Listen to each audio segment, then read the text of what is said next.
ಇನ್ನು ಜಮ್ಮು ಕಾಶ್ಮೀರದಲ್ಲಿ high alert ಘೋಷಣೆ ಮಾಡಲಾಗಿದೆ. ನಾಗರಿಕರ ಗುರಿಯಾಗಿಸಿಕೊಂಡು ಪಾಕಿಸ್ತಾನ ದಾಳಿಯನ್ನ ಮುಂದುವರೆಸಿದೆ. ಅಲರ್ಟ್ ಅಲರ್ಟ್ ಅಲರ್ಟ್ ಜಮ್ಮು ಕಾಶ್ಮೀರದಲ್ಲಿ ಹೈ ಅಲರ್ಟ್ ಘೋಷಣೆ ಮಾಡಿದೆ. ಇನ್ನು ನಾಗರಿಕರ ಗುರಿಯಾಗಿಸಿಕೊಂಡು ಪಾಕಿಸ್ತಾನ ದಾಳಿಯನ್ನ ನಡೆಸುವಂತಹ ಸಾಧ್ಯತೆ ಹೆಚ್ಚಾಗಿದೆ. ನಿರಂತರವಾಗಿ ಶೆಲ್ ದಾಳಿಯನ್ನ ಮಾಡ್ತಾ ಇದೆ, ಫೈರಿಂಗ್ ಕೂಡ ಮಾಡ್ತಾ ಇದೆ ಈ ಪಾಕಿಸ್ತಾನ. ಪಾಕಿಗಳ ದಾಳಿಗೆ ಭಾರತೀಯ ಸೇನೆ ಪ್ರತ್ಯುತ್ತರವನ್ನ ಕೂಡ ನೀಡ್ತಾ ಇದೆ. ಉರಿ ಪೂಂಚ್ ಪ್ರದೇಶದಲ್ಲಿ ಹಲವಾರು ಮನೆಗಳ ಧ್ವಂಸವನ್ನ ಕೂಡ ಮಾಡಲಾಗಿರುವಂತದ್ದು.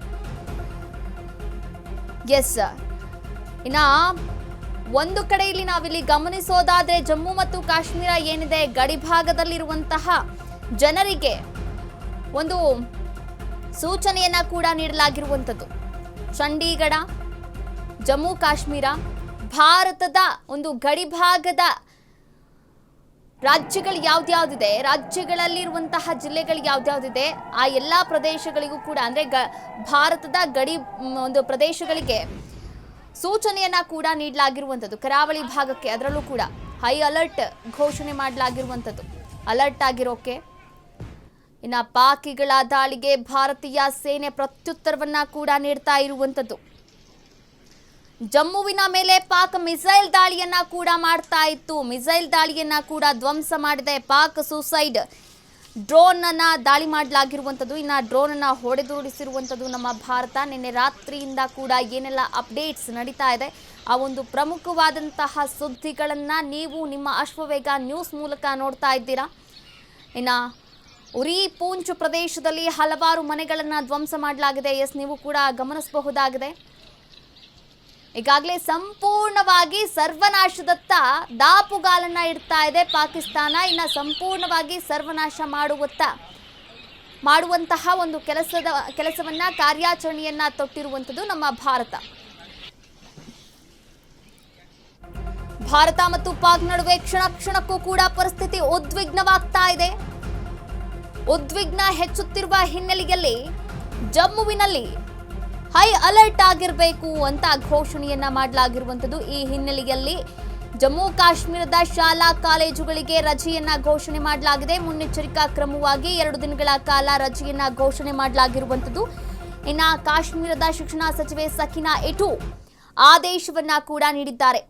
ಜಮ್ಮು ಕಾಶ್ಮೀರ ಗಡಿ ಭಾಗ, ಹೀಗಾಗಿ ನಾಗರಿಕರ ಮೇಲೆ ದಾಳಿಗಳಾಗಬಹುದು.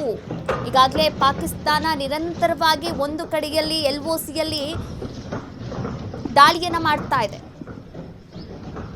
ಗಡಿ ನಿಯಮವನ್ನ ಉಲ್ಲಂಘನೆ ಮಾಡಿ ದಾಳಿಯನ್ನ ಮಾಡ್ತಾ ಇದೆ. ಭಾರತದ ಒಳಗೆ ನುಸುಳೋಕೆ ಪ್ರಯತ್ನವನ್ನ ಮಾಡ್ತಾ ಇದೆ. ಮಿಸೈಲ್ಗಳ ದಾಳಿಯನ್ನ ಮಾಡ್ತಾ ಇದೆ, ಕ್ಷಿಪಣಿಗಳ ದಾಳಿಯನ್ನ ಮಾಡ್ತಾ ಇದೆ, ಡ್ರೋನ್ಗಳ ದಾಳಿಯನ್ನ ಮಾಡ್ತಾ ಇದೆ.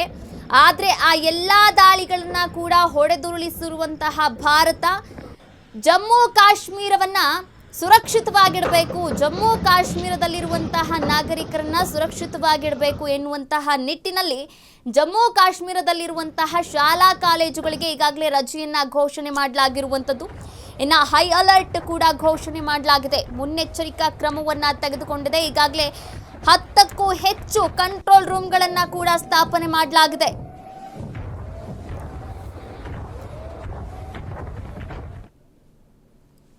ಇನ್ನು ಭಾರತೀಯ ಸೈನ್ಯವನ್ನ ಬೆಂಬಲಿಸಿ ತಿರಂಗ ಯಾತ್ರೆಯನ್ನ ಕೂಡ ಕೈಗೊಳ್ಳಲಾಗಿದೆ. ಭಾರತೀಯ ಸೈನ್ಯವನ್ನ ಬೆಂಬಲಿಸಿ ತಿರಂಗ ಯಾತ್ರೆಯನ್ನ ಕೈಗೊಂಡಿದೆ ರಾಜ್ಯ ಸರ್ಕಾರ. ರಾಜ್ಯ ಸರ್ಕಾರದ ನೇತೃತ್ವದಲ್ಲಿ ತಿರಂಗ ಯಾತ್ರೆಯ ರ್ಯಾಲಿ ನಡೀತಾ ಇದೆ. ಸಿಎಂ ಸಿದ್ದರಾಮಯ್ಯ ಅವರ ನೇತೃತ್ವದಲ್ಲಿ ಈ ಜಾಥಾ ನಡೆಸ್ತಾ ಇರುವಂತದ್ದು. ಇನ್ನು DCM DK ಶಿವಕುಮಾರ್ ಸೇರಿದಂತೆ ಹಲವು ಸಚಿವರು ಕೂಡ ಭಾಗಿಯಾಗ್ತಾ ಇದ್ದಾರೆ. KR ಸರ್ಕಲ್ನಿಂದ ಮಾಣಿಕ್ ಷಾ ಮೈದಾನ, ಸೈನಿಕರಿಗೆ ಆತ್ಮಸ್ಥೈರ್ಯವನ್ನ ತುಂಬಲು ಜಾಥಾವನ್ನ ಮಾಡಲಾಗ್ತಾ ಇದೆ. ಭಾರತೀಯ ಸೈನ್ಯವನ್ನ ಬೆಂಬಲಿಸಿ ತಿರಂಗ ಯಾತ್ರೆಯನ್ನ ಕೂಡ ಮಾಡಲಾಗ್ತಾ ಇರುವಂಥದ್ದು. ಎಸ್, ನೀವು ಕೂಡ ದೃಶ್ಯಾವಳಿಗಳಲ್ಲಿ ಗಮನಿಸ್ತಾ ಇದ್ದೀರಾ. ಈಗಾಗಲೇ ರಾಜ್ಯದಲ್ಲೂ ಕೂಡ ಒಂದು ಹೈ ಅಲರ್ಟ್ ಆಗಿರುವಂಥದ್ದು. ಹಾಗೆ ಇದಕ್ಕೆ ನಮ್ಮ ಭಾರತೀಯ ಸೇನಾಪಡೆ ಏನಿದೆ ತಮ್ಮ ಜೀವವನ್ನ ಪಣಕ್ಕಿಟ್ಟು ಹೋರಾಟವನ್ನ ಮಾಡ್ತಾ ಇದ್ದಾರೆ ಗಡಿ ಭಾಗದಲ್ಲಿ. ಇಡೀ ಭಾರತೀಯ ಸೈನಿಕರಿಗೆ ಒಂದು ಶ್ಲಾಘನೆಯನ್ನ ವ್ಯಕ್ತಪಡಿಸಬೇಕಾಗಿದೆ. ಅವರಿಗೆ ಧೈರ್ಯವನ್ನ ತುಂಬಬೇಕಾಗಿದೆ. ಎಂಟೆದೆಯ ಬಂಟ ಯೋಧನಿಗೆ ಧೈರ್ಯವನ್ನ ಆತ್ಮವಿಶ್ವಾಸವನ್ನ ತುಂಬಬೇಕಾಗಿದೆ. ಇಂತಹ ಸಂದರ್ಭದಲ್ಲಿ ರಾಜ್ಯ ಕಾಂಗ್ರೆಸ್ ಸರ್ಕಾರ ಭಾರತೀಯ ಸೈನ್ಯಗೆ ಹುರಿದುಂಬಿಸಲು, ಭಾರತೀಯ ಸೈನ್ಯಗೆ ಆತ್ಮಸ್ಥೈರ್ಯವನ್ನ ತುಂಬಲು ತಿರಂಗಾ ಯಾತ್ರೆಯ ಒಂದು ರ್ಯಾಲಿಯನ್ನ ಕೂಡ ನಡೆಸಲಾಗ್ತಾ ಇರುವಂಥದ್ದು. ಆ ಒಂದು ದೃಶ್ಯಾವಳಿಗಳನ್ನ ನೀವು ಕೂಡ ಗಮನಿಸಬಹುದಾಗಿದೆ. ಈಗಾಗಲೇ ಹಲವಾರು ಸಚಿವರು, ಹಲವಾರು ಜನರು ಕೂಡ ಈ ಒಂದು ರ್ಯಾಲಿಯಲ್ಲಿ ಭಾಗಿಯಾಗಿರುವಂಥದ್ದು. KR ಸರ್ಕಲ್ನಿಂದ ಮಾಣಿಕ್ ಷಾ ಮೈದಾನದವರೆಗೂ ಕೂಡ ಈ ಜಾಥಾ ನಡೀತಾ ಇದೆ. ಈ ಜಾಥಾದಲ್ಲಿ ಹಲವಾರು ಜನರು ಕೂಡ ಭಾಗಿಯಾಗಿದ್ದಾರೆ. ಎಲ್ಲರೂ ಕೂಡ ತಿರಂಗಾ ಧ್ವಜವನ್ನ ಕೂಡ ಹಿಡಿದುಕೊಂಡು ಜಾಥಾಕ್ಕೆ ಬೆಂಬಲವನ್ನ ನೀಡ್ತಾ ಇದ್ದಾರೆ. Whatever action you have taken, it's appreciated and prized. And we just want to symbolically say that, we are with you. And that is the reason why this rally has been organized. We want to send out the message. So yesterday the tensions escalates in the border. Pakistan has gone on offensive, shooting missiles. Convey our moral support, our total support and our appreciation to our armed forces that you have succeeded. You have shown to the world that India